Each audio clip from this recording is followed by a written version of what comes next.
தந்தை, மகன், தூய ஆவியின் பெயராலே ஆமேன். ஆண்டவர் உங்களோடு இருப்பாராக, உம் ஆன்மாவோடும் இருப்பாராக.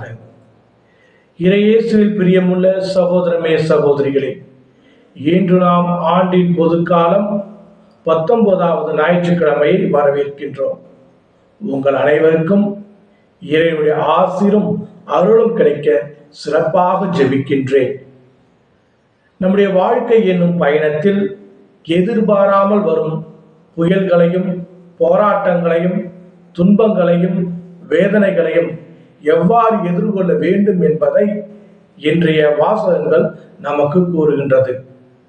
இன்றைய முதல் வாசகத்தில் இறைவாக்கின எலியா தன்னுடைய உயிருக்கு பயந்து ஒரு குகையில் பதுங்கிக் கொள்கின்றார். அங்கே இறைவன் கடும் காற்றிலோ நெருப்பிலோ நிலநடுக்கத்திலோ அவருக்கு தென்படாமல் ஒரு மென்மையான தென்றலின் மூலமாக தன்னுடைய பிரசன்னத்தை வெளிப்படுத்துகின்றார்.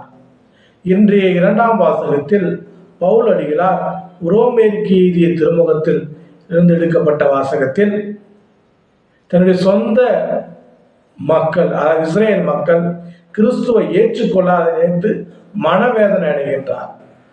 அவர்களை ஏற்றுக்கொள்ள வைக்க அவர் எந்த எல்லைக்கும் தயாராக இருக்கின்றார்.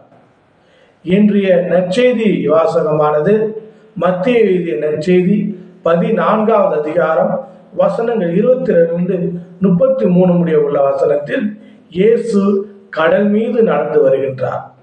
அந்த புயல் அலைகளின் மத்தியிலும் அவர் கடல் மீது நடந்து வருகின்றார். தன்னுடைய சீடர்களை பார்த்து அஞ்சாதீர்கள், நான் தான் என்று கூறி அவருடைய விசுவாசத்தையும் தைரியத்தையும் உறுதிப்படுத்துகின்றார். அன்புமிக்க இறை சொந்தங்களே, நாமும் நம்முடைய வாழ்விலே வருகின்ற துன்பங்கள், துயரங்கள், வேதனைகள், போராட்டங்களை இயேசுவின் துணையோடு நாம் எதிர்கொள்வோம். அவர் மீது நம்பிக்கை வைப்போம். அவர் மீது நம்பிக்கை வைப்பவர்களை அவர் ஒரு நாளும் கைவிட மாட்டார் என்ற நம்பிக்கையோடு இந்த புதிய நாளையும் புதிய வாரத்தையும் தொடங்குவோம். இறைவன் நம் அனைவரையும் ஆசீர்வதிப்பார். எல்லாம் வல்ல இறைவன் தந்தை, மகன், தூய ஆவி உங்கள் அனைவரையும் நிறைவாக ஆசீர்வதித்து காத்து வழிநடத்துவாராக. ஆமேன்.